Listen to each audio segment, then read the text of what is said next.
ॐ श्री विष्णवे नमः। ध्यानम् शान्ताकारं भुजगशयनं पद्मनाभं सुरेशं विश्वाधारं गगनसदृशं मेघवर्णं शुभांगं लक्ष्मीकान्तं कमलनयनं योगिभिर्ध्यानगम्यं वन्दे विष्णुं भवभयहरं सर्वलोकैकनाथम्। ॐ श्री परमात्मने नमः। अथ विष्णु सहस्रनाम स्तोत्रम् यस्य स्मरणमात्रेण जन्म संसार बन्धनात् विमुच्यते। नमस्तस्मै विष्णवे प्रभविष्णवे नमः। समस्तभूतानामादिभूताय भूभृते अनेकरूपरूपाय विष्णवे प्रभविष्णवे। वैशम्पायन उवाच श्रुत्वा धर्मान् शेषेण पावनानि च सर्वशः युधिष्ठिरः शान्तनवम् पुनरेवाभ्यभाषत। युधिष्ठिर उवाच किमेकं दैवतं लोके किं वाप्येकं परायणम् स्तुवन्तः कं कमर्चन्तः प्राप्नुयुर्मानवाः शुभम्। को धर्मः सर्वधर्माणां भवतः परमो मतः किं जपन्मुच्यते जन्तुर्जन्म संसार बन्धनात्। भीष्म उवाच जगत्प्रभुं देवदेव मनन्तं पुरुषोत्तमं स्तुवन्नाम सहस्रेण पुरुषः सततोत्थितः तमेव चार्चयन् नित्यं भक्त्या पुरुषमव्ययम् ध्यायन् स्तुवन्नमस्यंश्च यजमानस्तमेव च। अनादिनिधनं विष्णुं सर्वलोकमहेश्वरं लोकाध्यक्षं स्तुवन्नित्यं सर्वदुःखातिगो भवेत्। ब्रह्मण्यं सर्वधर्मज्ञं लोकानां कीर्तिवर्धनं लोकनाथं महद्भूतं सर्वभूतभवोद्भवम् एष मे सर्वधर्माणां धर्मोऽधिकतमो मतः। यद्भक्त्या पुण्डरीकाक्षं स्तवैरर्चेन्नरः सदा परमं यो महत्तेजः परमं यो महत्तपः परमं यो महद्ब्रह्म परमं यः परायणं पवित्राणां पवित्रं यो मङ्गलानां च मङ्गलम् दैवतं देवतानां च भूतानां यो व्ययः पिता यतः सर्वाणि भूतानि भवन्त्यादियुगागमे यस्मिंश्च प्रलयं यान्ति पुनरेव युगक्षये तस्य लोकप्रधानस्य जगन्नाथस्य भूपते विष्णोर्नाम सहस्रं मे शृणु पापभयापहम्। यानि नामानि गौणानि विख्यातानि महात्मनः ऋषिभिः परिगीतानि तानि वक्ष्यामि भूतये। ॐ विश्वं विष्णुर्वषट्कारो भूतभव्यभवत्प्रभुः भूतकृद्भूतभृद्भावो भूतात्मा भूतभावनः भूतात्मा परमात्मा च मुक्तानां परमा गतिः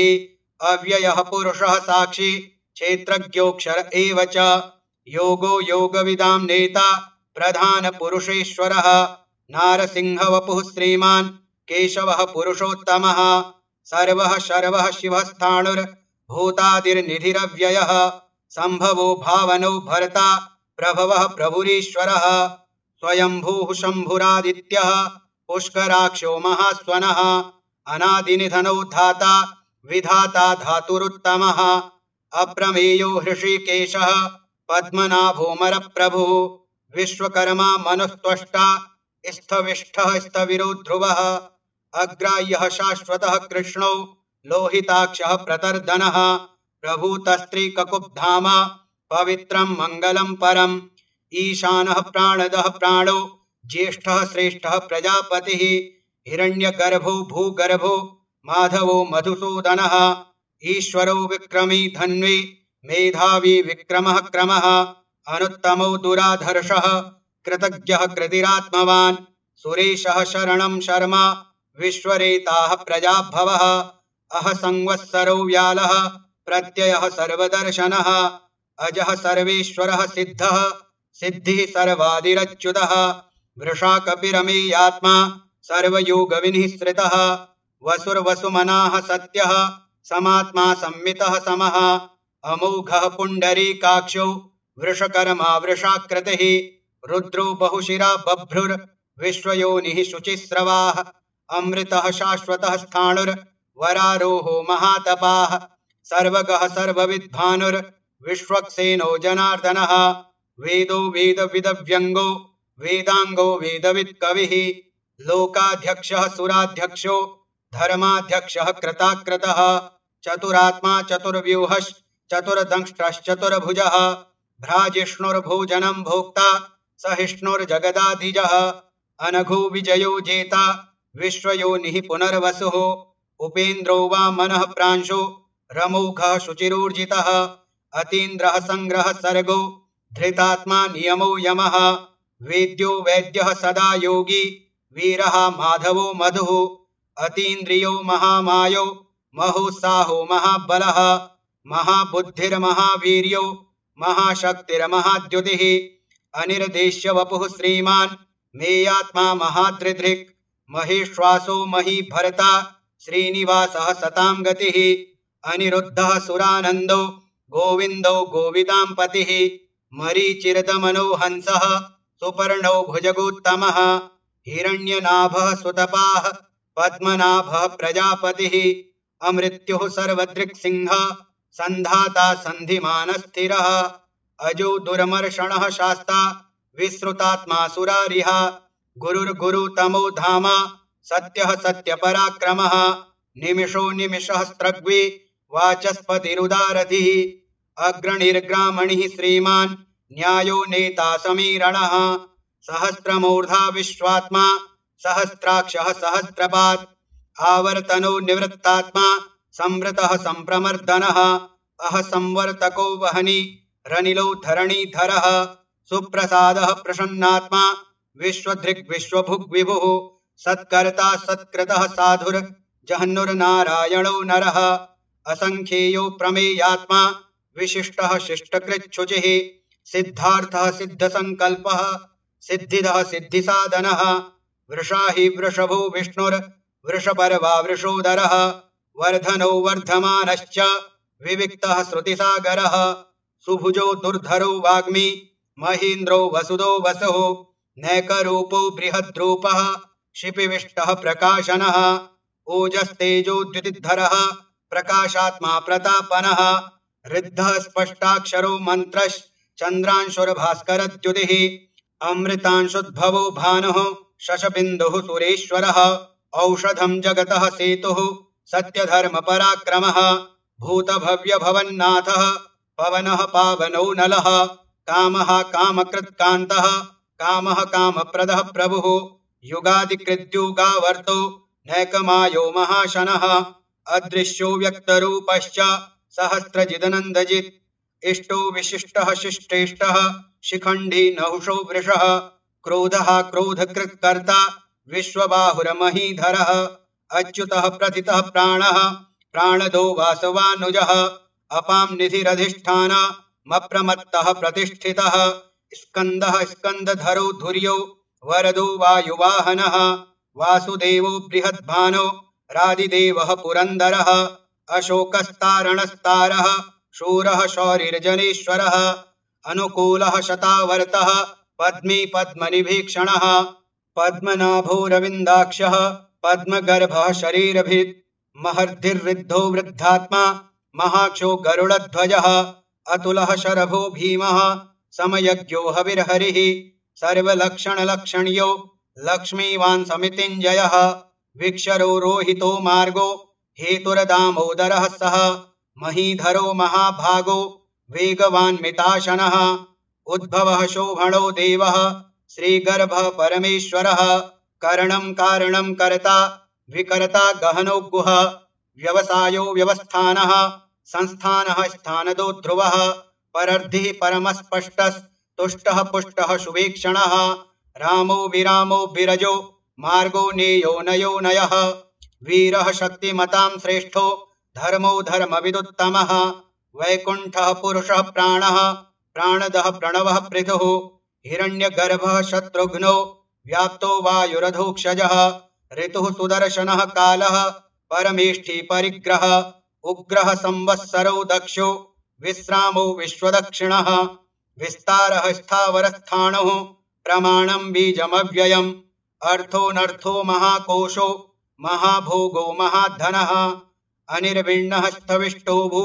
धर्मयूपो महामखः नक्षत्रनेमिर्नक्षत्रे शमः श्यामः समीहनः यज्ञ इज्यो महेज्यश्च क्रतुः सत्रं सतां गतिः सर्वदर्शी विमुक्तात्मा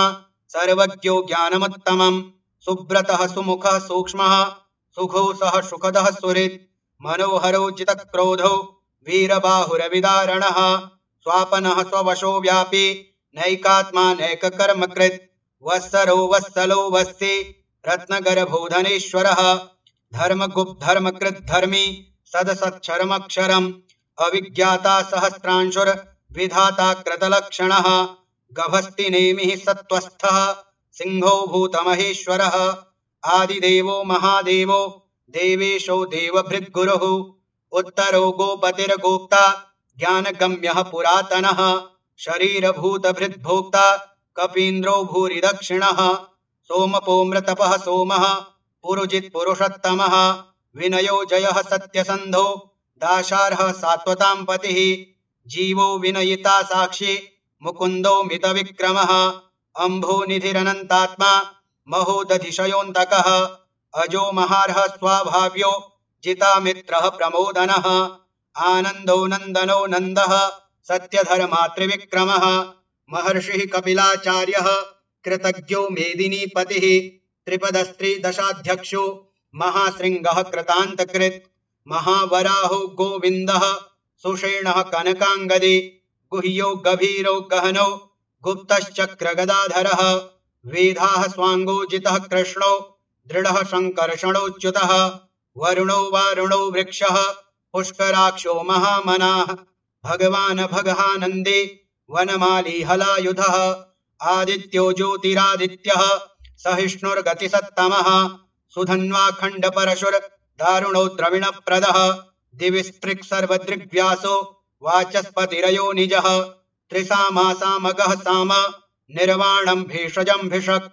संन्यासकृच्छमः शान्तो निष्ठा शान्तिः परायणम् शुभाङ्गः शान्तिदः स्रष्टा कुमुदः कुवलेशयः गोहितो गोपतिर्गोप्ता वृषभाक्षो वृषप्रियः अनिवर्ते निवृत्तात्मा संक्षेप्ता क्षेमकृच्छिवः श्रीवत्सवक्षाः श्रीवासः श्रीपतिः श्रीमताम्बरः श्रीधः श्रीशः श्रीनिवासः श्रीनिधिः श्रीविभावनः श्रीधरः श्रीकरः श्रेयः श्रीमान् लोकत्रयाश्रयः स्वक्षः स्वङ्गः शतानन्दो नन्दिर्ज्योतिर्गणेश्वरः विजितात्मा विधेयात्मा सत्कीर्तिश्छिन्न संशयः उदीर्णः सर्वतश्चक्षु रनीशः शाश्वतस्थिरः भूषयो भूषणो भूतिर्विशोकः शोकनाशनः अर्चिस्मानर्चितः कुम्भो विशुद्धात्मा विशोधनः अनिरुद्धो प्रतिरथः प्रद्युम्नो मितविक्रमः कालनेमिनिहा वीरः शौरिः शूरजनेश्वरः त्रिलोकात्मा त्रिलोकेशः केशवः केशिहा हरिः कामदेवः कामपालः कामीकान्तः कृतागमः अनिर्देश्य वपुर्विष्णुर्वीरोऽनन्तो धनञ्जयः ब्रह्मण्यो ब्रह्मकृद् ब्रह्मा ब्रह्म ब्रह्म विवर्धनः ब्रह्मविद्ब्राह्मणो ब्रह्मी ब्रह्मज्ञो ब्राह्मणप्रियः महाक्रमो महाकर्मा महातेजा महोरगः महाक्रतुर्महायज्वा महायज्ञो महाहविः स्तव्यः स्तवप्रियः स्तोत्रम् स्तुतिः स्तोतारणप्रियः पूर्णः पूरयिता पुण्यः पुण्यकीर्तिरनामयः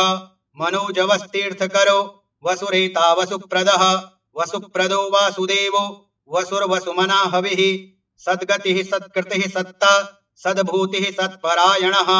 शूरसेनो यदुश्रेष्ठः सन्निवासः सुयामुनः भूतावासो वासुदेवः सर्वासु निलयो नलः दर्पः दर्पदो दृप्तो दुर्धरोऽथा पराजितः विश्वमूर्तिर्महामूर्तिर्दीप्तमूर्तिरमूर्तिमान् अनेकमूर्तिरव्यक्तः शतमूर्तिः शताननः एको नैकः सवः कः किं यत्तत्पदमनुत्तमम् लोकबन्धुर्लोकनाथो माधवो भक्तवत्सलः सुवर्णवर्णो हेमाङ्गो वराङ्गश्चन्दनाङ्गदी वीरः विषमः शून्यो घृताशीरचलश्चलः अमानी मानदो मान्यो लोकस्वामी त्रिलोकधृक् सुमेधा मेधजो धन्यः सत्यमेधाधराधरः तेजो वृषोद्युतिधरः सर्वशस्त्रभृताम्बरः प्रग्रहो निग्रहो व्यग्रो नैकशृङ्गो गदाग्रजः चतुर्बाहुश्चतुर्व्यूहश्चतुर्गतिः चतुरात्मा चतुर्भावश्चतुर्विधविदेकपात् समावर्तो निवृत्तात्मा दुर्जयो दुरतिक्रमः दुर्लभो दुर्गमो दुर्गो दुरावासो दुरारिहा शुभांगो लोकसारंगः सुतन्तुस्तन्तुवर्धनः इंद्रकर्मा महाकर्मा कृतकर्मा कृतागमः उद्भवः सुन्दरः सुन्दो रत्ननाभः सुलोचनः अर्को वाजसनः शृंगे जयन्तः सर्वविजयी सुवर्णबिन्दुरक्षोभ्यः सर्ववागीश्वरेश्वरः महाह्रदो महागरतो महाभूतो महानिधिः कुमुदः कुन्दरः कुन्दः पर्जन्यः पावनो नीलः अमृताशोऽमृतवपुः सर्वज्ञः सर्वतोमुखः सुलभः सुव्रतः सिद्धः शत्रुजिच्छत्रुतापनः न्यग्रोधोदुम्बरो श्वत्थश्चाणूरान्ध्रनिषूदनः सहस्रार्चिः सप्तजिह्वः सप्तैधाः सप्तवाहनः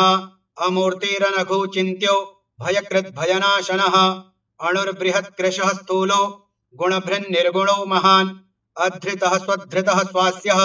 प्राग्वंशो वंशवर्धनः भारभृत्कथितो योगी योगीशः सर्वकामदः आश्रमः श्रमणः श्यामः सुपर्णो वायुवाहनः धनुर्धरो धनुर्वेदो दण्डो दमयिता दमः अपराजितः सर्वसहो नियन्ता नियमो यमः सत्त्ववान् सात्विकः सत्यः सत्यधर्मपरायणः अभिप्रायः प्रियार्होर्ह प्रियकृत्प्रीतिवर्धनः विहाय स गतिर्ज्योतिः सुरुचिरहुतभुग्विभुः रविर्विरोचनः सूर्यः सविता रविलोचनः अनन्तो हुतभुग्भोक्ता सुखदो नैकजोग्रयः अनिर्विण्णः सदा मर्षि लोकाधिष्ठानमद्भुतः सनातनतमः कपिलः कपिरप्ययः स्वस्तिदः स्वस्तिकृत् स्वस्ति स्वस्तिभुक् स्वस्ति दक्षिणः अरौद्रः कुण्डली चक्रे विक्रम्योर्जितशासनः शब्दातिगः शब्दसः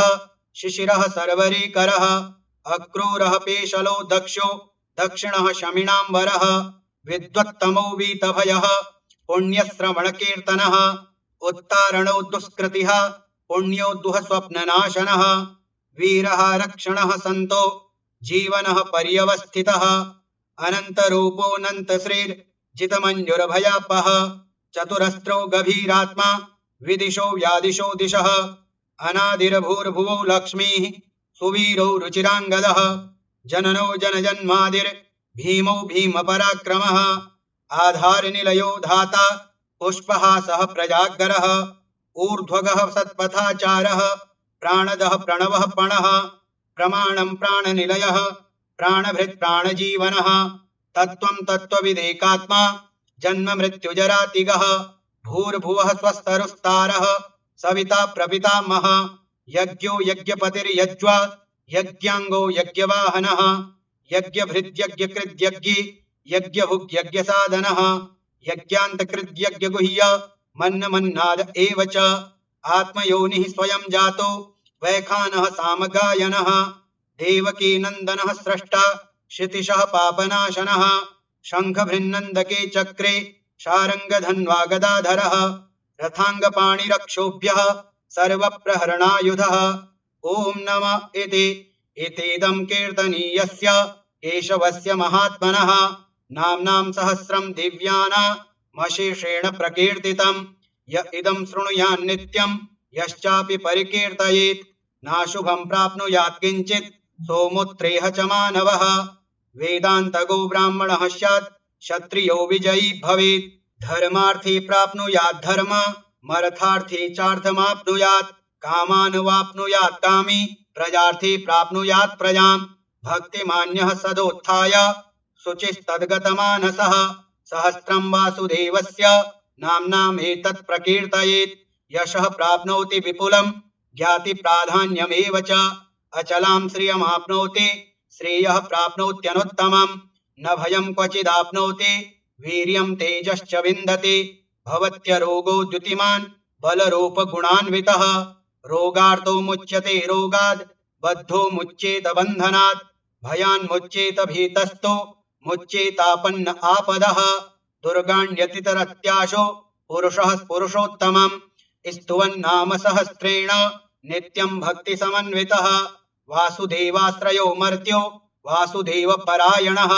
सर्व पाप विशुद्धात्मा याति ब्रह्म सनातनम् न वासुदेव भक्तानामशुभं विद्यते क्वचित् जन्म मृत्यु जरा व्याधि भयं नैवोपजायते इमं स्तवमधीयानः श्रद्धा भक्ति समन्वितः युज्येतात्मसुखक्षान्ते श्रीधृति स्मृति कीर्तिभिः न क्रोधो न च मात्सर्यं न लोभो नाशुभा मतिः भवन्ति कृतपुण्यानां भक्तानां पुरुषोत्तमे द्यौः सच्चन्द्रार्क नक्षत्र खं दिशो भूर्महोदधिः वासुदेवस्य वीर्येण विधृतानि महात्मनः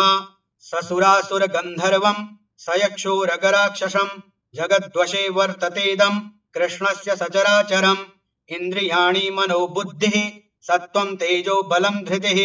वासुदेवात्मकान्याहो क्षेत्रं क्षेत्रज्ञ एव च सर्वागमानामाचारः प्रथमं परिकल्पते आचार प्रभवो धर्मो धर्मस्य प्रभुरच्युतः ऋषयः पितरो देवा महाभूतानि धातवः जङ्गमाजङ्गमं चेदं जगन्नारायणोद्भवम् योगो ज्ञानं तथा साङ्ख्यं विद्याः शिल्पादिकर्म च वेदाः शास्त्राणि विज्ञानमेतत् सर्वं जनार्दनात् एको विष्णुर्महद्भूतं पृथक् भूतान्यनेकशः त्रिलोकान् व्याप्य भूतात्मा भुङ्क्ते विश्वभुग्व्ययः इमं स्तवं भगवतो विष्णोर्व्यासेन कीर्तितं पठेद्यच्छेत् पुरुषः श्रेयः प्राप्तुं सुखानि च विश्वेश्वरमजं देवं जगतः प्रभवाप्ययं भजन्ति ये पुष्कराक्षं न ते यान्ति पराभवम् ॐ तत्सदिति श्रीमहाभारते शतसाहस्र्यां संहितायां वैयासिक्यामानुशासनिके पर्वणि भीष्मयुधिष्ठिर संवादे श्रीविष्णोर्दिव्यसहस्रनाम स्तोत्रं श्रीविष्णोर्पणमस्तु। हरि ओम तत्सत् हरि ओम तत्सत् हरि ओम तत्सत्। ओम श्री विष्णवे नमः।